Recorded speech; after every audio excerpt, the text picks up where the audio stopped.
So when I was 9 years old, I was accidentally shot in the back of the neck. My mom's mantra was always like, this happened for a reason. And that really helped me get through it. There's a lot of other things that she would really share with me that really motivated me to see the challenge of my injury as more of an opportunity, a blessing. I was asked to chair a search committee, hiring a new professor, a new member of our department. And we found this great guy who was just finishing up his dissertation, and I saw his offer letter and learned that he was going to be making considerably more than I was for the exact same position when I was about 4 years his senior.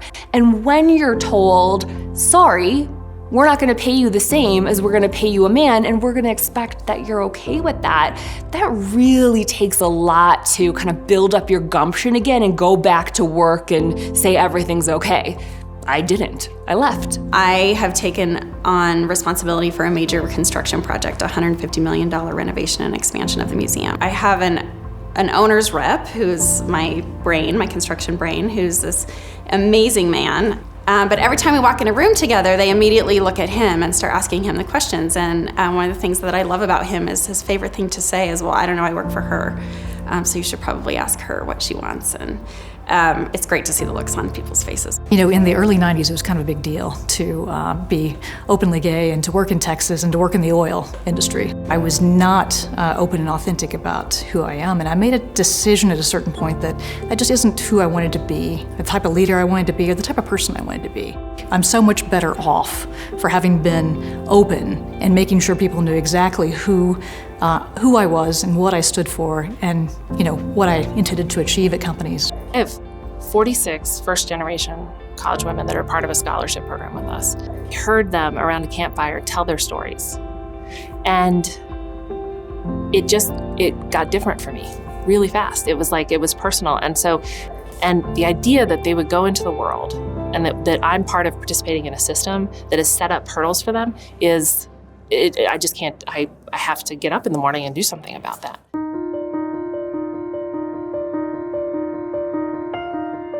I quit my television show and joined Patrick full-time. We were finally making enough money that I could assist him, and I was the VP of marketing. And in 2014, Patrick was on his bicycle riding home from work when a distracted driver killed him.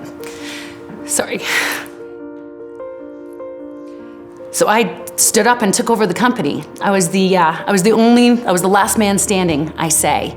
I had absolutely no business taking over as CEO, but there was no one else to do it. I got my MBA on the job, and it cost me millions.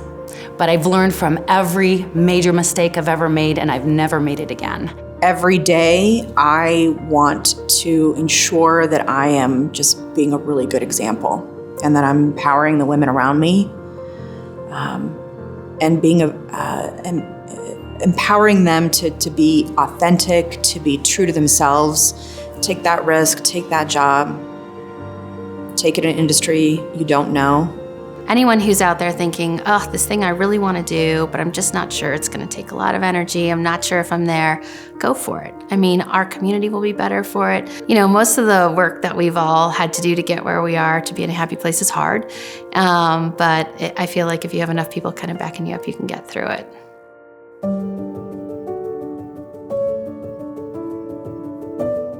I think this was always my plan, even though I didn't really know it, is to find a way to give voice to others. And that's kind of been the central common theme of my career. But I've really found that, especially with the tools of being an attorney, you can be a voice in so many different ways for so many different causes. A lot of individuals don't have the opportunity to know or meet people where they want to be. And so a lot of the organizations, there weren't a lot of women, and women didn't choose to be in those organizations because they didn't see women in senior leadership. And so I would try to create mentoring opportunities or opportunities just for other women to see women in leadership so they can understand the pathways, so they can understand the story to get there.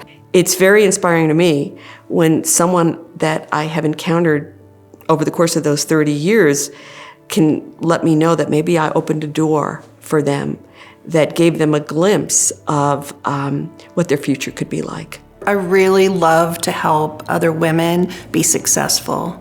I love to see them be the best they can. And I know that when they find things that they love to do and that they're passionate about, they can be unstoppable. I had a lot of girls that bullied me, but for me, I said, I'm not doing that. I'm gonna be the person that is the catalyst that drives these women to be the best they can be. I'm gonna lead them, I'm gonna inspire them, I'm gonna build them up, and I'm going to make sure that they end up using their life to make a difference.